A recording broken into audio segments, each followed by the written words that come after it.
તો ગુજરાત લાઈવ ન્યૂઝમાં આપનું હાર્દિક સ્વાગત છે। આ છે બાલારામ મંદિરની બાજુમાં આવેલો ઉજાણી પિકનિક પોઈન્ટ અને ત્યાં સમગ્ર બનાસકાંઠા જિલ્લામાંથી બાળકો અને વડીલો અહીં પર્યટકો આવતા હોય છે આ ઉજાણીની મજા માણવા માટે। નાના જે બાળકો છે એ બાળકો હિંચકા ઉપર બેસી અને એનો આનંદ લેતા હોય છે।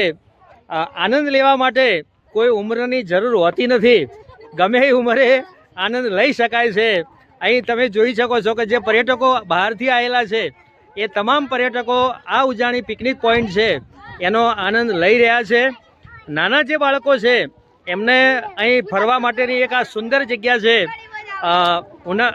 દિવાળીનું વેકેશન ચાલે છે અને વેકેશનનો આજે છેલ્લો સન્ડે છે અને એ સન્ડે દરમિયાન વાલીઓ એટલે કે પોતાના સંતાનોને લઈને આ જે પિકનિક પોઈન્ટ છે ત્યાં ફરવા આવેલા છે। પાલનપુરથી માત્ર 15 કિલોમીટર દૂર આ જે જગ્યા છે એ જગ્યાને ઉજાણી નામ આપેલું છે અને અહીં એક દિવસનો એટલે કે નાનો જો પ્રવાસ કરવો હોય તો પ્રવાસ થઈ શકે એમ છે।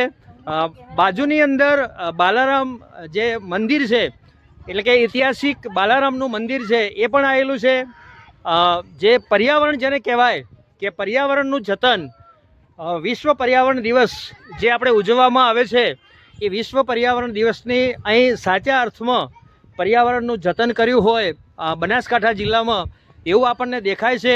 હું તમને દૂર સુધીના દ્રશ્યો બતાવવાનો પ્રયત્ન કરીશ કે તમે જોઈ શકો છો કે ચારે બાજુ તરફ માત્ર અને માત્ર ગ્રીનરી છે અને લીલા ઝાડ વાયેલા છે અને સરસ મજાનું એક આ સુંદર વન આપણે જેને કહીએ કે જંગલમાં મંગલ કરવાનો એક પ્રયત્ન કરેલો છે।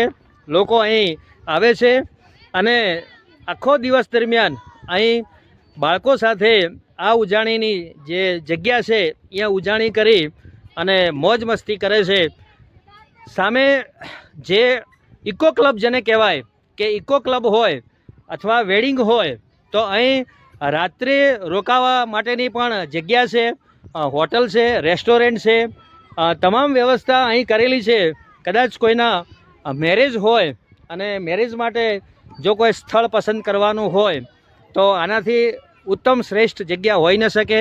સામે જે છે ત્યાં ઉજાણી પિકનિક પોઈન્ટ છે ત્યાં પવનચક્કી પણ ગોઠવેલી છે એટલે કે પ્રકૃતિથી ભરપૂર ચોમાસાની સિઝનમાં જો તમે અહીં ફરવા આવો છો તો અહીં તમને સમગ્ર દિવસ દરમિયાન આનંદ અને ઉલ્લાસ અને પ્રકૃતિનું સંપૂર્ણ સુંદર જે સૌંદર્ય છે એવું માણવા મળશે। The Gujarat live news Banaskantha.